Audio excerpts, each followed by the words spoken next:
Hello, everybody, and thank you for joining us today for our webinar on PIAAC, the OECD survey of adult skills, where we'll be looking at what this means for UK essential skills.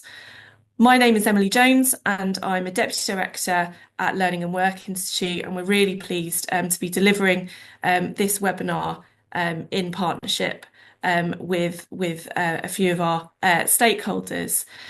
So on Tuesday, the OECD published findings from PIAAC, which is designed to assess adults' numeracy, literacy, and digital skills, and collects data from 24 countries. It aims to use the data to help countries develop new ways to improve the essential skills levels of the working age population. And the first results were released just over a decade ago in 2013. The results of England back then showed an estimated 9 million working age adults had low essential skills. So the results from the recent survey reveals where we've improved and where we need to focus policy and practice interventions. I'm joined today by Rebecca Waite, Research Director at NFER, who will be sharing an overview of the survey results. And we've then got a panel of stakeholders who will share their response to the survey and what the results mean for essential skills policy and practice.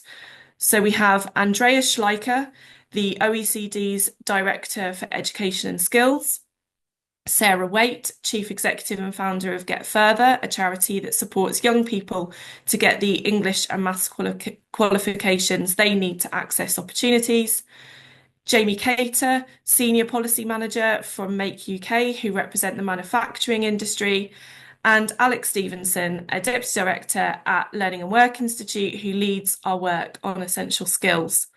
So if you have any questions for our panel, please share these in the Q&A function. And if you're posting on social media, then please do tag us and use the hashtag PIAAC. So, going to hand over now to Rebecca Waite, who's a Research Director for International Large-Scale Assessments at NFER, who will share the results of the survey. Over to you, Rebecca. Thank you. Thank you, Emily.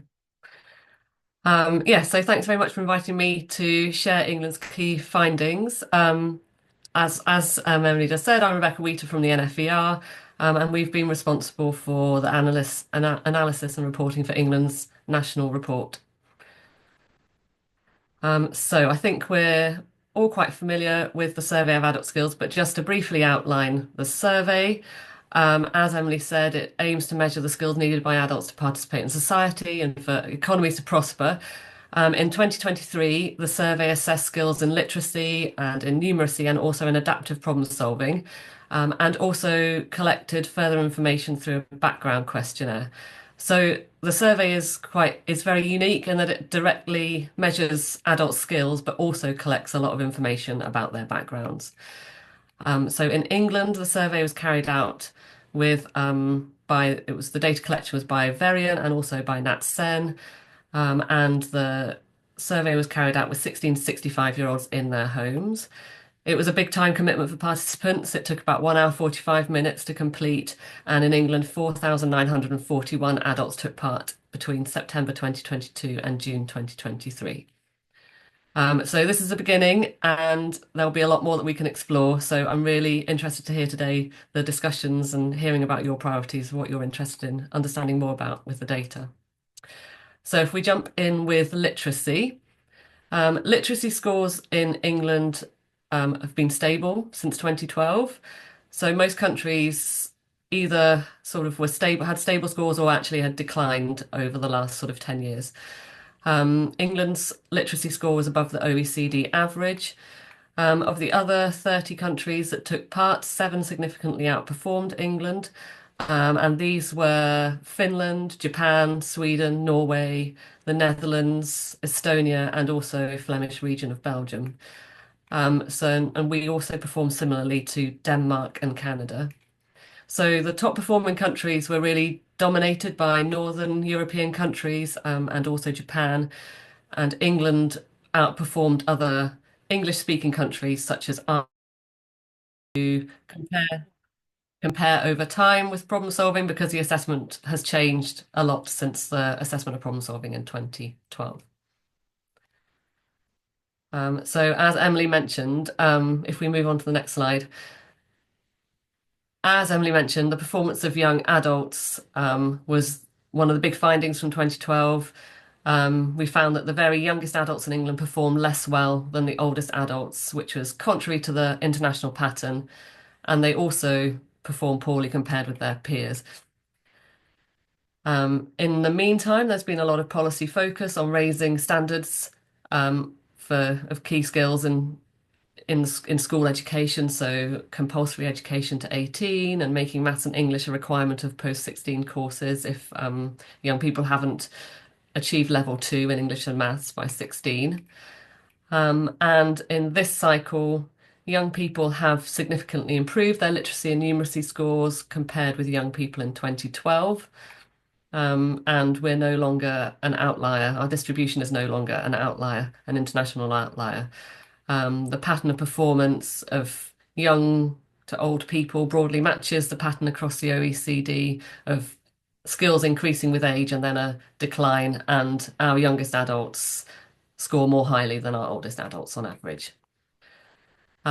It's also interesting to look at the generation who were low skilled last time round, and we can see that there is no sort of low skilled generation in the distribution.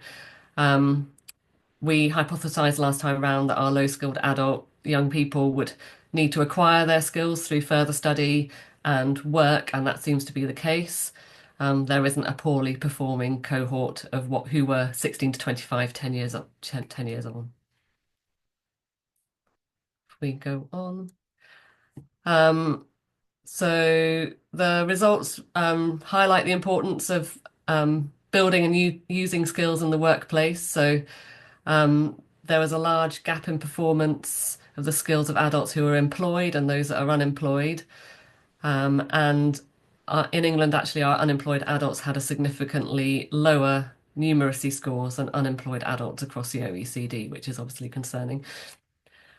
The highest skilled adults were found in professional sectors, and there was a relationship between salary and skills for the highest earners. So more frequent use of certain skills in the workplace. So, for example, reading or writing at work or using ICT skills at work, problem solving at work were all associated with higher average scores in literacy and in numeracy and also problem solving compared to those adults who used those skills less frequently in work.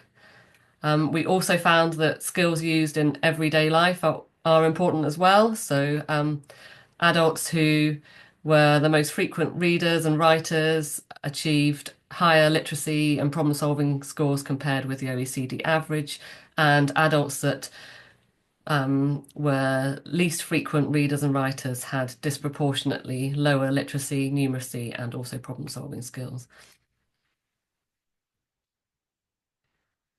So the background questionnaire also collected information about non-economic outcomes. It asked about self-reported health, and we found that self-reported health has declined between 2012 and also 2020 and 2023. This has been found in other studies, so isn't a surprise. Life satisfaction in England was largely comparable with the OECD average. And adults who were highly educated were more likely to have higher socio-emotional skills, have greater life satisfaction, have better perceived health status, and also were more likely to have higher levels of social trust and political efficacy.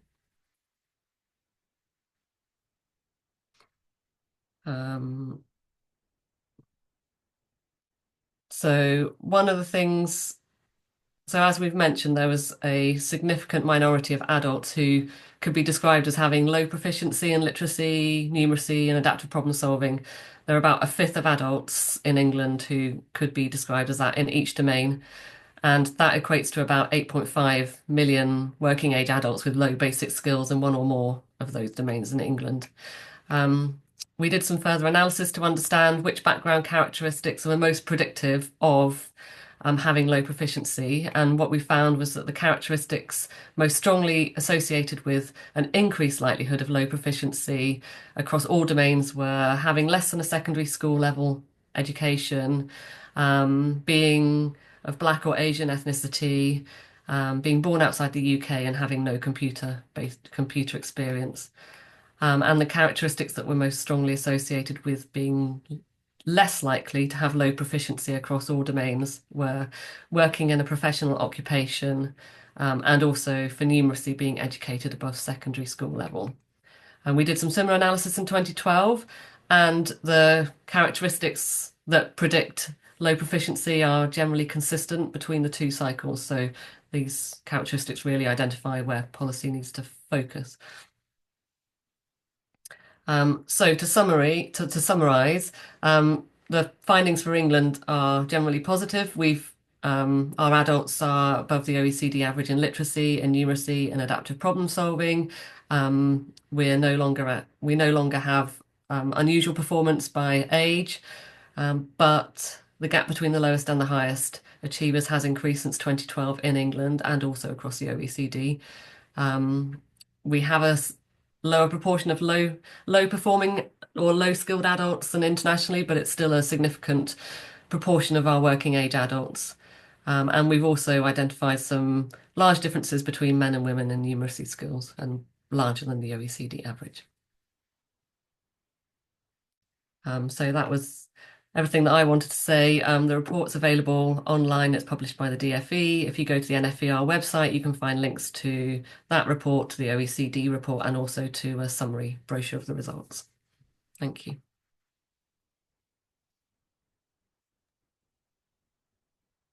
Brilliant. Thank you so much, Rebecca. There's so much in that in the survey results, but that was a really clear summary to give us those headline findings, which give us a really good grounding there for today's discussion. Apologies for the technical hitch. Our team controlling the slides have had an outage of they've got no Wi-Fi, so I feel like my adaptive problem-solving skills were really needed there to locate the slides and share them myself there. So thank you very much. I'm going to invite our panel of stakeholders now to join me and switch your cameras on. I have some questions for each of the panel members. First, reflecting on the findings from the survey, and then we'll move on to kind of think about implications. But if anyone in the audience has questions to put to the panel, please share these in the Q&A function, and we will get through as many as we can. So, Alex, if I can come to you first, what are your initial reflections on the survey results, and what factors do you think have contributed to them? Thanks, Emily, and good afternoon, everybody. And thanks, Rebecca, as well, for that really helpful summary and outline of the findings for England. I do think there's a lot of good news in there, particularly looking at the international comparisons. And it is really welcome to see those improvements in the skills of younger people. And I'm sure we'll talk a bit more about that later on.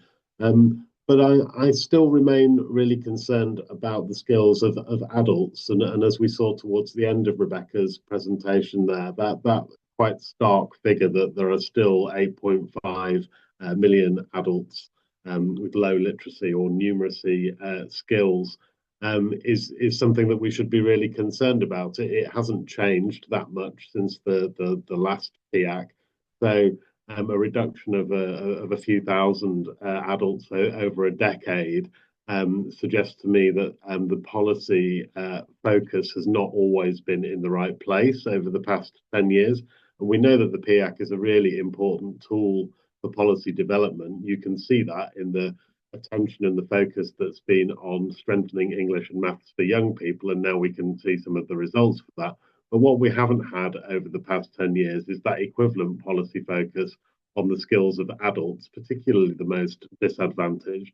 And that is what I hope that this latest survey will now start to drive within the Department for Education, within mayoral combined authorities, who now have a lot of the money and the commissioning power for the provision that supports those adults. And so that's what I would like to sort of start us thinking about as we reflect on the results of this survey. Brilliant. Thank you, Alex. And we'll come back to kind of thinking about what next and what action needs to be taken.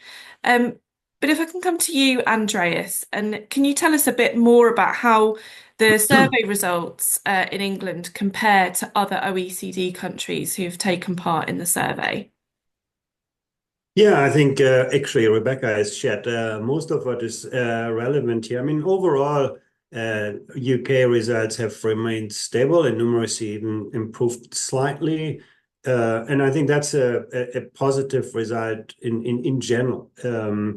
What is interesting is, and Alex referred to that already, that improvements have largely been driven by the young population, whereas we have not seen changes among older adults, and that's where things are really interesting. If you look at a country like Sweden, you would see actually that they have been able to move the needle, or Denmark or Finland. Those are countries that either seen improvements across the board or particularly in the older cohort, and it's actually perhaps the more significant policy challenges. It's relatively easy to improve the skills of young people because we know what kind of institutions serve them best, schools, universities, colleges, and so on. But it's actually really hard to engage in upskilling and reskilling, and particularly to reach those who were at risk. Rebecca pointed out, people with low education, and most continuing education training is available for those who are highly skilled, whereas those who need it most get the least out of it. And so I think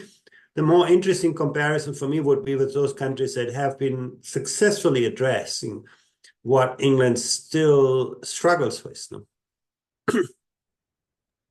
Brilliant. Thank you, Andreas. Yeah, we've got a lot to learn from other countries, and it'll be good to kind of get your thoughts on that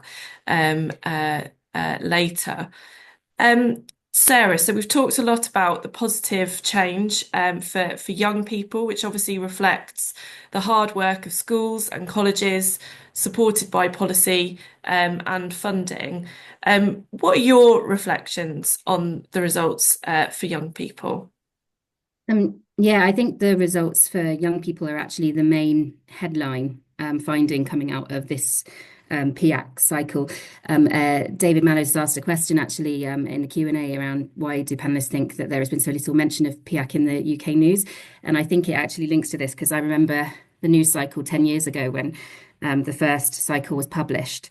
And back then, and not only did young people in England score among the lowest in literacy and numeracy in the OECD, but England was the only country in the study where the older aged cohort actually outperformed the younger cohort.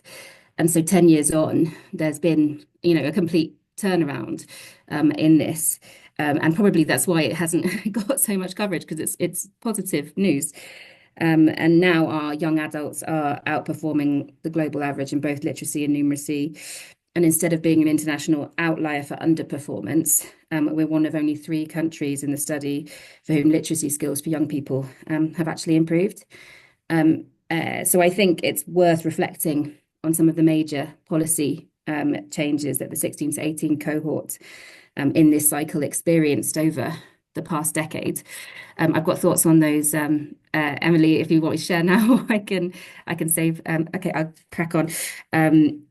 So yeah, first, the 16 to 24 age cohort, they'd have attended primary school somewhere between 2003 and 2016. And so the older students in this group, they would have experienced the sort of drive on literacy and numeracy under the national strategy. And then by the late 2000s, we also had, the teaching of systemic synthetic phonics becoming more prominent in primary schools. And so the younger cohort would have been experiencing that approach through primary school. And then secondly, and Rebecca mentioned this, the whole 16 to 24 age cohort would have fallen under that policy change called the condition of funding, where those with the lowest attainment in English and maths at the age of 16, they'd have been required to continue to develop their literacy and numeracy skills until the age of 18, as opposed to just dropping those subjects, which is what happened with previous cohorts. And so when you actually, look at England's own national data sets on the performance of English and maths, actually the PIAAC findings shouldn't really come as a surprise. We can see that since 2013, there's been a 94% increase in the number of young people who are achieving a standard pass in GCSE English and maths in post-16 education. And we now have the highest proportion of 19-year-olds who hold a level 2 qualification in English and maths on record, and that's around 80%. And it definitely could be higher. I think in the Netherlands it's over 90%.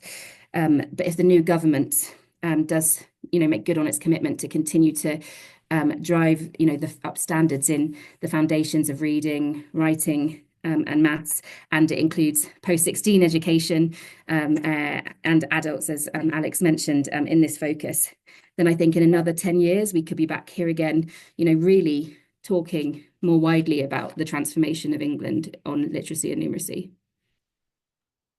Brilliant. Thank you, Sarah. And yes, we'll want to hear your thoughts a bit more about where some of those opportunities might be in the next few years. Jamie, obviously, we've talked a lot about the good news around the improvements, particularly for young people this time. However, there are still 8.5 million adults in England who could benefit from improved essential skills. From an employer perspective, can you tell us a bit more about the impact that poor essential skills have on employers and businesses? Yeah, thank you, Emily, and afternoon, everyone. Good to be with you. I was particularly struck by the findings in the report around the proportion of people in England who are considered to be overqualified for their jobs, which is significantly higher in our country than the OECD average, and that kind of wider sort of commentary and context in the report around the sort of alignment or possibly lack of alignment between education and labour market needs. And I think that sort of broadly tallies with what we find from our own member companies. We survey quarterly on barriers to successful recruitment. And we do differentiate in that survey between skills and qualifications. And in terms of companies citing inability to recruit people with the right qualifications, that score's relatively low. I mean, it's still not a small number, it's around a third. But when we ask about the number of people, number of companies who can't access the skills that they need, that's actually about 75%, which obviously is incredibly high. But you can see the kind of difference between sort of employers, on one hand, probably don't really sort of experience significant difficulty recruiting people who have ostensibly the right qualifications, but they do have significant difficulty getting the people in who have the right skills to sort of be employed in those occupations. So I think there are two things I would sort of comment on. One is that upfront challenge in terms of recruitment and finding people who employers have the confidence in terms of their I guess kind of basic skills, but also their sort of wider technical skills as well to be suitable for that job. There is also a thing, I think, around just the resilience of those people in the workplace over the longer term as well. I'm thinking particularly around digital skills, something which we find is a really significant challenge for manufacturers. It's obviously a sector where there is and will continue to be significant technological change in terms of how production works, how people's jobs will change, over the coming years. So employers will want and need that sort of confidence that they are recruiting people who can adapt to those significant changes in their job roles, as well as just that immediate recruitment challenge as well. So it's, can you get people in first and foremost with the right skills that are needed now, and then secondly, is the support there for those people over the course of their working lives to develop, enhance those skills, acquire those skills if they don't have them, to be able to adapt to changing workplaces. Great. Thank you, Jamie. Okay, so Sarah just flags a question there that we've had through the Q&A, which is about this not receiving much attention in the UK press, and it'd just be interesting to hear from panelists about, you know, any ideas about why that is beyond kind of what Sarah's already shared, and Andreas and Alex, like whether we know perhaps other countries where there has been a bit more press, and maybe that helps us understand why this hasn't really got that much attention here.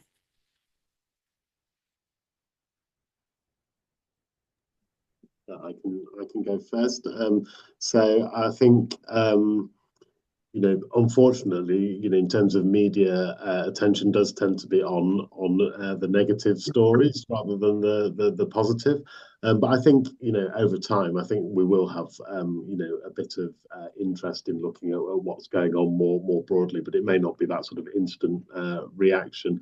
I know from talking to colleagues around Europe that there are some countries where the results haven't been as expected or worse than expected, where there has been significant media coverage. And so I think it partly reflects that kind of way in which the media tend to cover positive and negative stories. But I'm sure we'll see a bit more of an in-depth exploration over time. Thank you. Yeah, just to say, I mean, overall, we have actually had very good coverage internationally. We've been very pleased how much attention this survey has got.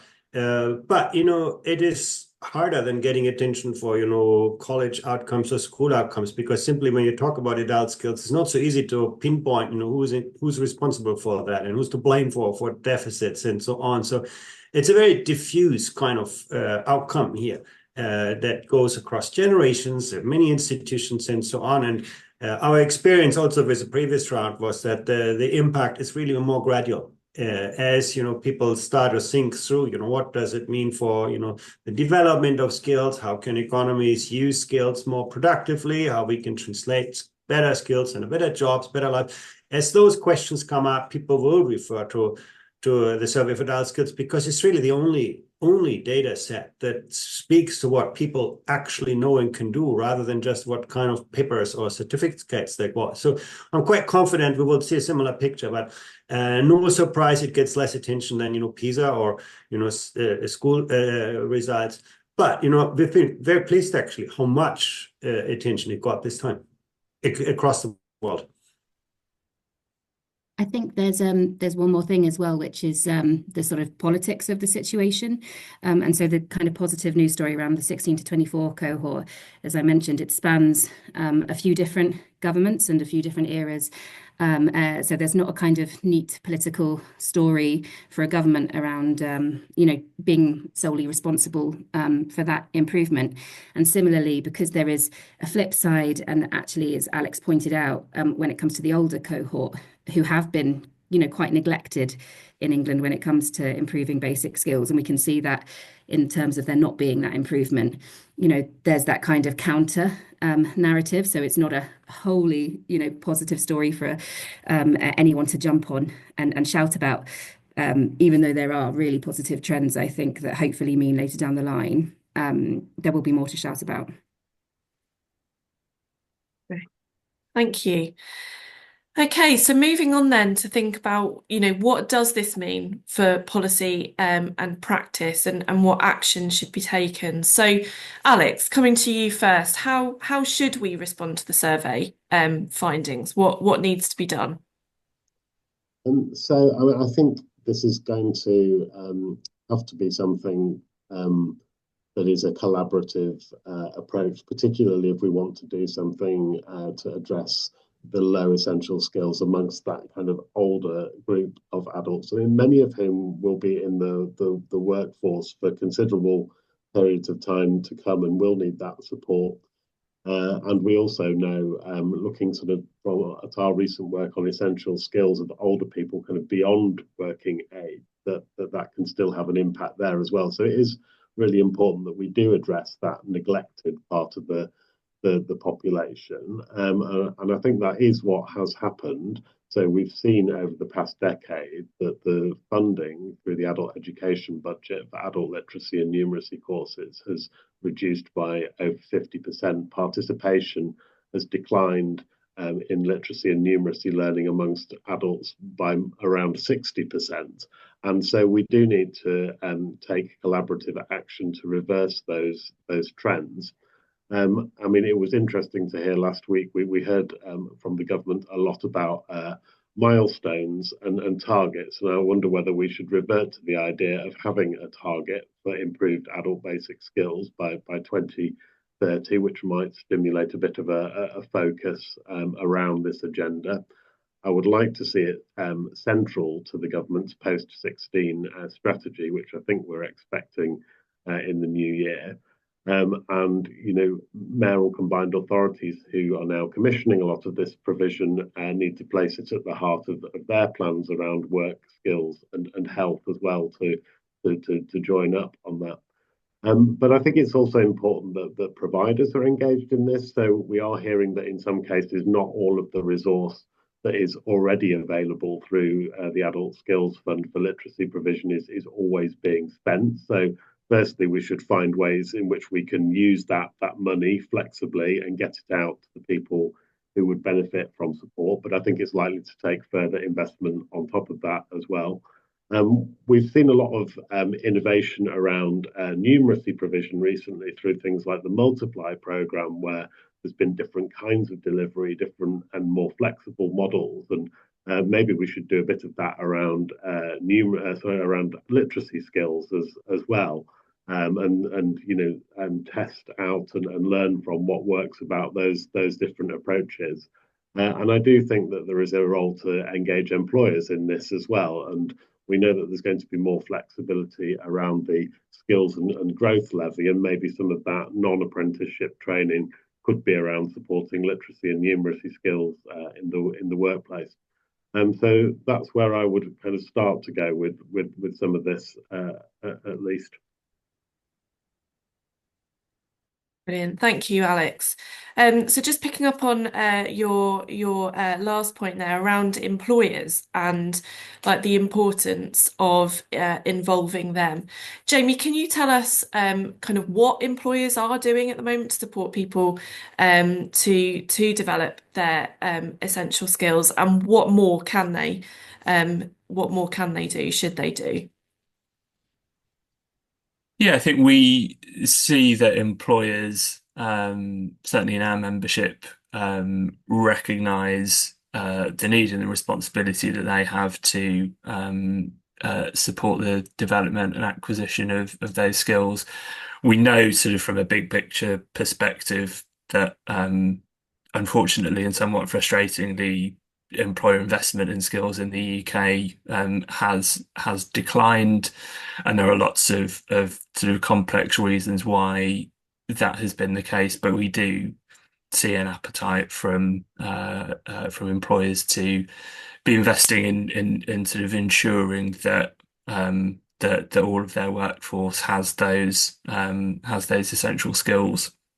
You know, they do see the importance, just you know, even on a very fundamental level, of, you know, their employees working on production lines being able to, you know, follow clear sets of instructions and you know, be able to sort of analyze and sort of process information. That's, you know, really fundamental part of their day-to-day work. So, you know, whether that is on a sort of relatively informal level in sort of providing that support, I guess, kind of in-house, or sort of engaging with external education providers in terms of a more sort of formalized support. I think we definitely see that throughout our employer members. I think in terms of what more could be done and sort of thinking about things from a policy perspective,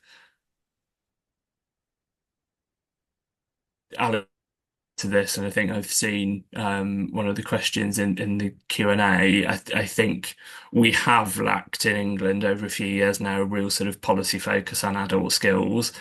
Completely understand, given what we've said about the last set of PIAAC data and sort of wider demographic challenges as well. We have an aging workforce. Completely understand why there is such a strong focus on people and this.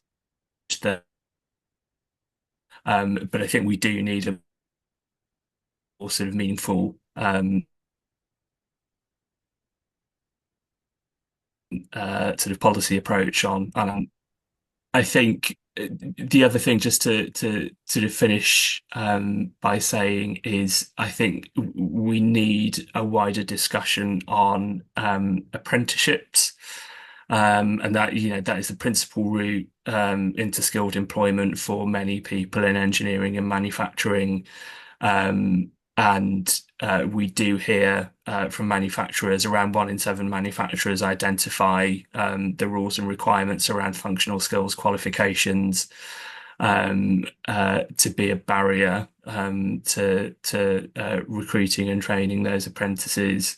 So I think we need a bit more of a debate as to the role of FSQs in apprenticeship training, the role they play, how we can make some of that learning and that training much more sort of occupationally relevant. I think that would really help employer engagement in the wider debate as well around adult skills and essential skills.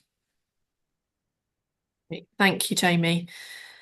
Andreas, I mentioned earlier we've got a lot to learn from kind of other countries, and particularly thinking about the countries that perhaps have done better with their kind of adult population rather than kind of younger people. What policy interventions have other OECD countries used to improve their performance on essential skills?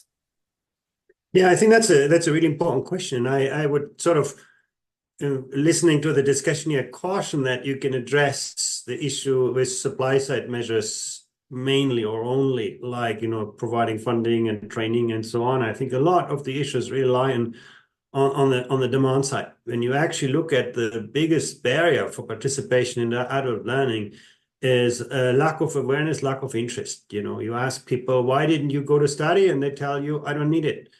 And I mean, that's the kind of issue to address. And if you look at countries where patterns of participation are really good, I think I cited Denmark, Sweden, Finland, Canada to some extent.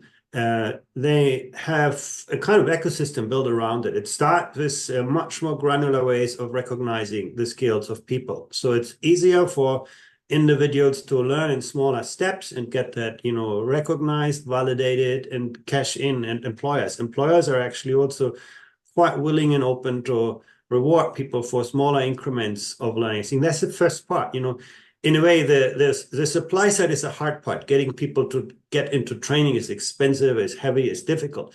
But actually making it easier for people to get recognized for smaller parts, the kind of credentialing, recognition part, is actually the quick win in this. Now, if skills would become more like a currency, which you can accumulate in more granular, personalized ways, it's becoming a lot easier for people to make that investment and to reconcile it. The second part, I think, that we can learn is that employers in those countries are often very good in, giving people that space and support for learning. Sort of great places of work there are great places of learning. It's very natural for people to take time and make investments in learning, and employers are very, very supportive for that, sort of that learning at the workplace. Because if we're honest, most of adult learning doesn't take place in institutions. It does take place at the places where we work. And so if you have an environment actually where that really is working well.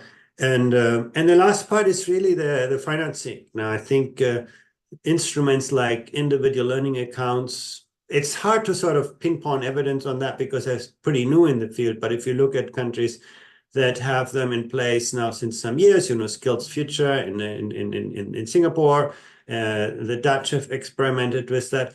I do believe there is this merit in that basically we tie the financing much more closely with individuals rather than with institutions, so that people take more ownership over what they learn and how they learn and where they learn and when in their lives they learn, so that it is not, stacking up formal qualifications up front, but that it becomes a more continuous process. And, the faster the world changes, the faster labor market changes, demand changes, the more important this will become.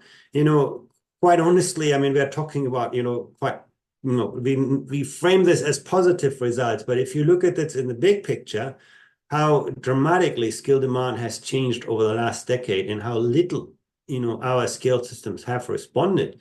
The gap between, what employers need and what people have has become so much wider. And by the way, when you look at the mismatch statistics here, England is among the countries with the largest mismatches there. And I think, the pace of change that we need to see is very different from what we see in this data. Great. Thank you, Andreas. That's really, rings true with a lot of our work around adult participation in learning, that actually there is a significant minority of people who just don't see the value of learning. And so we need to remove barriers to learning. Yes, that's really important, but we also need to increase people's perceived value of taking part as well. Brilliant. So we're coming on to our final couple of questions now. Just to turn our attention back to young people, we've had the Get Britain Working white paper. The government's committed to a youth guarantee. I just wanted to get your thoughts, Sarah, on kind of where are the opportunities now to continue supporting young people and continue that kind of positive trajectory. Yeah, I think another heartening thing about the findings from the PIAAC results this phase is that they do prove that young people continue to develop their literacy and numeracy skills after the age of 16. And that sounds so obvious when you say it out loud, but working with the 16 plus age cohort who have the lowest prior attainment in English and maths, I've heard, far too many times from adults who should know better, really, the phrases like it's too late for these young people. If they haven't got it by now, they never will. And get further, we know that isn't true. We provide that, one-to-one small group tuition support and can see just how rapid the progress is that these young people make. But the PIAAC results also show this. So the group that were aged 27 to 34 in this study have continued to develop and build on their literacy and numeracy skills since the first cycle, when they would have been 16 to 23. And so I think what this shows is that there are actually a lot of opportunities within, the current policy announcements to actually seize on this and to make this now a focus for policy. So the youth guarantee, for example, that you mentioned, it definitely could be harnessed as a vehicle to support those that are aged 18 to 21 to develop their literacy and numeracy skills. We know that missing gateway English and maths qualifications is the biggest barrier in England to further study and employment. And so part of this first phase of the youth guarantee that's been announced, it would be brilliant to see so, those mayors, those combined authorities who've been given these funding pots to design and trial innovative approaches to supporting, this age cohort, 18 to 21, to developing their literacy and numeracy skills further so that they can gain these key gateway qualifications. But I think we also need to kind of learn some of the lessons from some of the policies that were introduced previously that have maybe been not as successful. So one example would be, the raising of the participation age that happened in 2013. That could be seen as a form of a youth guarantee for 16 to 17-year-olds. Every 16 and 17-year-old in the country should now be participating in education or training until the age of 18. But actually, when you look at the data, we can still see that we've got just shy of 8% of those young people not in education or training, and it's actually a higher proportion than when the policy was introduced back in 2013. So we can learn from that just saying something's a guarantee, saying something is going to happen doesn't actually mean that it definitely will. And the participation age, when it was raised, it had no accountability put behind it, and that's something that needs to be addressed for the youth guarantee to work. But it also means that we should be learning the lessons and looking at the youth guarantee, making sure it's part of that joined up holistic system, and that someone is accountable for making sure that those young people actually do get that guarantee of education or employment. Thanks, Sarah. And yeah, absolutely important that those young people then continue to get the opportunities later on as well. So for our final question, I'm going to combine a couple of the questions that we've had through the Q&A. So just thinking about, how do we make sure that adults are prioritised kind of in policy, in practice and funding? Perhaps if the risk is that in the last survey with the results for young people, that then made sure there was a focus on them. So how do we make sure that adults are prioritised, and thinking about specific groups as well? So we've had a question in the Q&A about numeracy scores and the significantly lower numeracy scores for unemployed adults, and how we address this gap. So how do we prioritise some of those groups perhaps who are continuing to miss out? Who wants to have a go at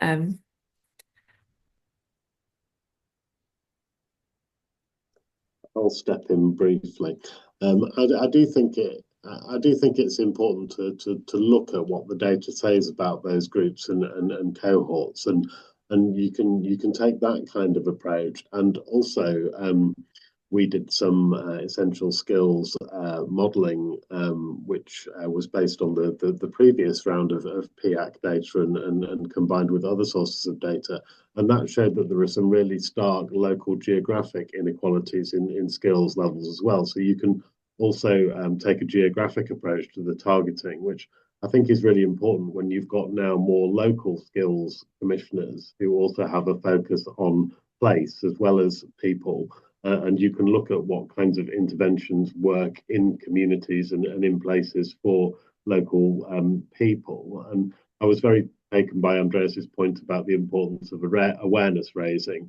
And we know this as well. In fact, in the annual participation in learning survey a few years ago, we asked about adults' awareness of fully funded essential skills courses. And, we found that all of the people who would be most likely to benefit from such a course were the least likely to be aware that such a free course exists. So we definitely need to be learning from programs like Multiply, which have allowed us to do more flexible, not always accredited, not big functional skills qualifications, but smaller chunks of learning in the communities where it's needed most. And I think taking that more targeted approach is something that's likely to be really helpful in reaching people, and can also be linked to kind of other priorities around work and health, and be joined up with those too. Great. Thank you, Alex. I think just to come in very quickly off the back of Alex's point on awareness, I think I would also say employer awareness as well as individuals' awareness of this is really important. And I do think we struggle with employers kind of understanding all of the different things that are out there in terms of training programs, what's funded, what's not.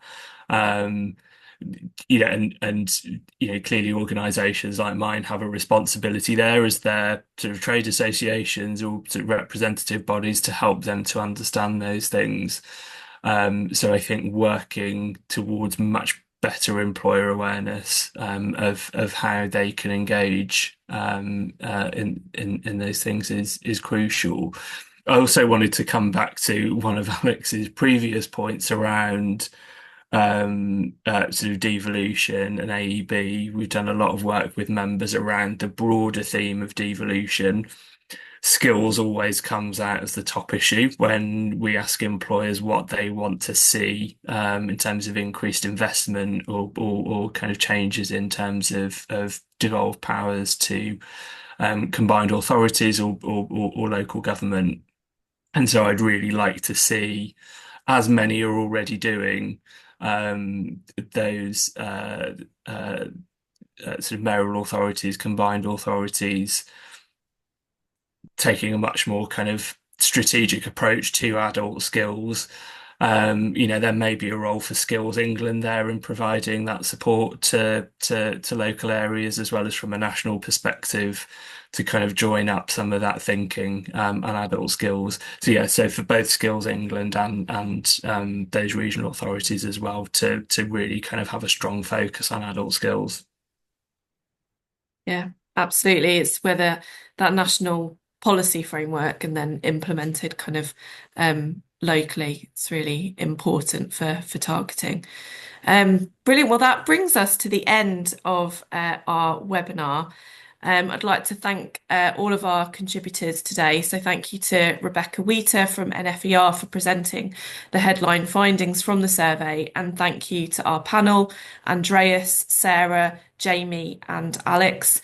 As Rebecca said at the start, there's lots more to explore in the survey results and more to debate about what action we need to take to improve adults' essential skills. So this is obviously a key priority for us at Learning and Work Institute, and we look forward to working with our partners to take this forward. If you'd like to work with us on our research and development work or our events, then please do get in touch. But in the meantime, I hope you have a very good afternoon. Thank you very much for joining us. Thank you for your questions. And goodbye for now. Thank you.